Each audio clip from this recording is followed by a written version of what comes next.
Thank you, Sir Jeremy. It's a pleasure to serve under your chairship. I beg to move that this House has considered e-petitions 727360 and 727356 relating to the qualifying period for indefinite leave to remain. The excellent staff on the Petitions Committee have been as diligent as ever, and thanks to their hard work, I have had some very informative meetings with experts and campaign groups. I want to quickly thank the Migration Observatory, the Joint Council for Welfare of Immigrants, Hong Kong Watch and the Centre for Policy Studies for taking the time to discuss the policy with me. I also want to thank Darwin, the creator of the petition titled Keep the 5-Year Indefinite Leave to Remain Pathway for Existing Skilled Worker Visa Holders, for the fascinating and moving conversation we had last week. Before turning to the detail, I want to say why today's debate matters. It is timely because the public discourse on immigration grows louder. Fuelled by the algorithms of X and Facebook, we also see those who peddle the idea that you can have your cake and eat it, lower migration, but without the consequences to our economy, our NHS, our diplomacy, or our culture. They are charlatans trying to hoodwink the public with slogans on the side of buses.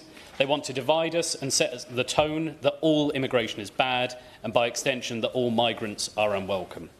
But that is not our country. That is not who we are. The moral compass of the vast majority of Britons points firmly in the other direction. This debate is our chance to show that careful deliberation is needed, managed migration done well strengthens us, it grows our economy, it enriches our culture, and it gives us the diplomatic heft to punch above our weight on the world stage. First, I want to address one specific point, something experts have raised with me multiple times now, is the need for a clear and honest conversation about what these changes mean, and the need for a clear distinction between immigration pathways and the different types of immigration. So let's be clear at the start about what we have and have not been asked to discuss here today. We are not here to debate asylum claims or the graduate route or small boats or ancestry visas. The 164,000 and 108,000 people who signed these two petitions are asking us to consider two precise things: the 5-year pathway for existing skilled worker visa holders and the 5-year pathway for Hong Kong British National Overseas Visas, otherwise known as BNOs. Turning first to skilled workers, there are 3 issues we need to get to grips with. The first is fairness to those already here. The skilled worker visa pathway was only introduced in December 2020. Many people are now close to completing their 5 years, with some just months away. Of course. I've been contacted by many constituents right across Beckenham and Penge, including Lachlan from Australia, who were en route to qualify for indefinite leave to remain, but now feel uncertain about their future. Would my honourable friend agree with me that clarity around the government's earned settlement scheme and the retrospective effect of changes to indefinite leave to remain would be warmly welcomed by hard-working constituents like Lachlan and others across Beckenham and Penge in the country who want to make Britain their permanent home? I thank my honourable friend for his intervention, because it goes to show not only that he's probably seen my speech, what's coming next, but it is a uniform measure that's been spoken to me both in chairing this debate going forward, but also in terms of those that have reached out to their MPs. As I say, go on. I'm very grateful to him for giving way in, and I'm really pleased with the way he's presenting this debate. I think, does he agree with me that there are many of us who absolutely agree with what he's saying about the way that the immigration debate is being utilised and weaponised, but also believe that the level of legal migration is too high, support the government in getting a grip on this and trying to make sure that those who come here are delivering, but also recognise that there's some people who are going to be affected who are already delivering and need to be properly considered. It's an extremely good point made by my honourable friend. As I said at the start of this speech, migration managed well benefits us all, and that's what the government, I understand, is trying to achieve, and that's one thing that we need to support. As I say, the prospect of applying changes retrospectively has caused huge anxiety for people who have uprooted their families, made financial sacrifices and planned their futures on a basis of clear rules. This feels, as one put to me, like running a marathon and halfway through realising the rules have changed.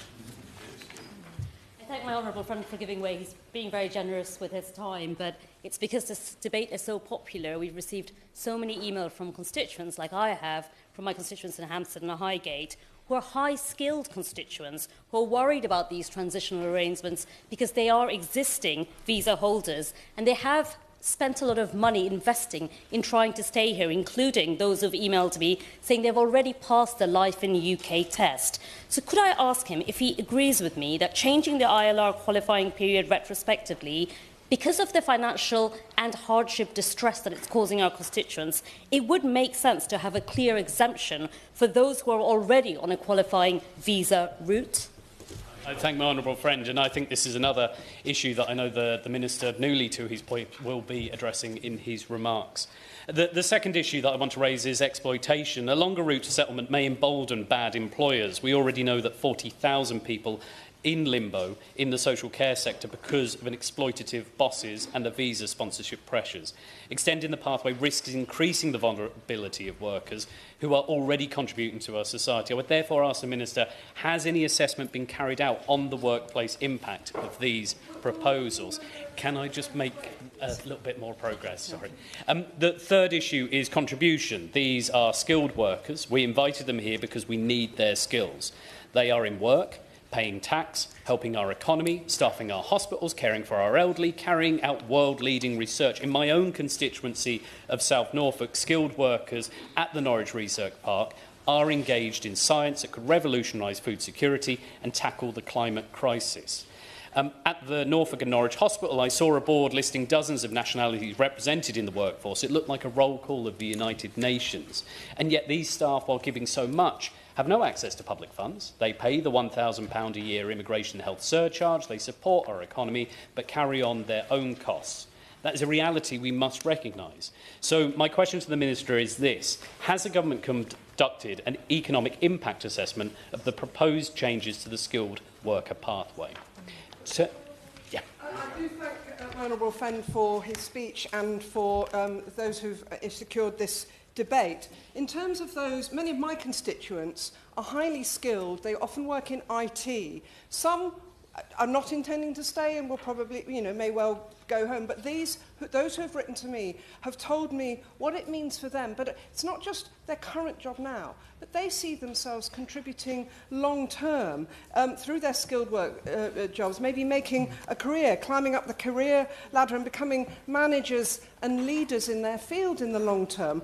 But this decision appears to make that possibility very uncertain. And also HR managers, how do they feel about this decision when they're recruiting many of these skilled people from overseas? I thank my honourable friend. I think this is a really important thing, is not just the here and now, but the future. And we always need to be, when we're legislating, we need to be legislating for the future, not just for now as well. I'm just going to move on, if that's okay. So now turning to the second part of the petition, the second debate that we're taking part on the Hong Kong BNOs. The moral case is overwhelming. We must remember why this scheme exists. It was created in response to Beijing's national security law, when freedoms and rights of Hong Kongers were crushed. People fled oppression. They came here trusting Britain to keep its word. Some of those now living in our country have spoken out against the Chinese government. Going back to Hong Kong is unthinkable for them. And colleagues should be under no illusion about what people are fleeing. In mainland China, repression is systematic. We have seen the incarceration of over 1 million Uyghur Muslims, the silencing of dissent, and the routine use of mass surveillance against ordinary citizens. In Hong Kong, once one of Asia's freest societies, we have seen the steady erosion of rights guaranteed by international treaty.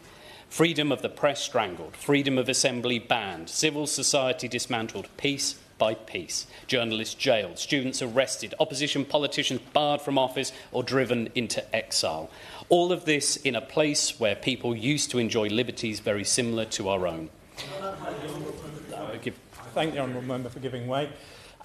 Does he agree with me that, similar to the Hong Kong situation, we now have the Ukrainian situation, where people here on the Homes for Ukraine visas have been here for now over 4 years, and we should be considering adopting those into the 5-year period to remain in this country? Thank you. thank the honourable member for his intervention. I know the Minister will be listening to that point he raised.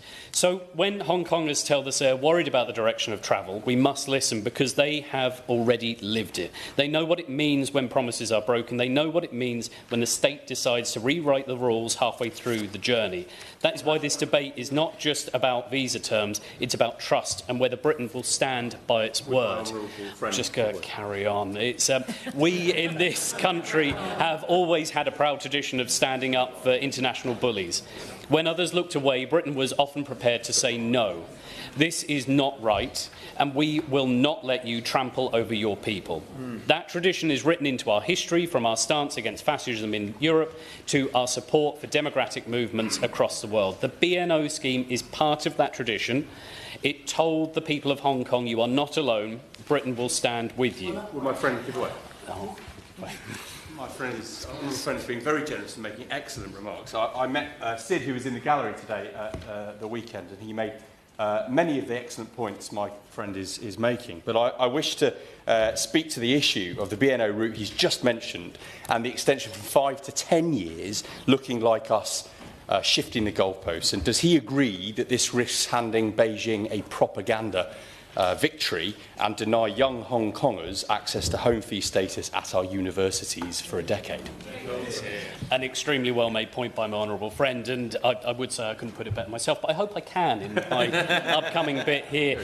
So I would urge the Minister to clarify today, will BNOs be included in these changes? What conversations has the Home Office had with the Foreign Office about the diplomatic consequences of this decision? And does the government regard the BNO scheme as a humanitarian or an economic scheme? Because to my mind, this is clear. This scheme is a humanitarian one, rooted in our duty to protect those who share our values but whose freedoms have been taken away from them.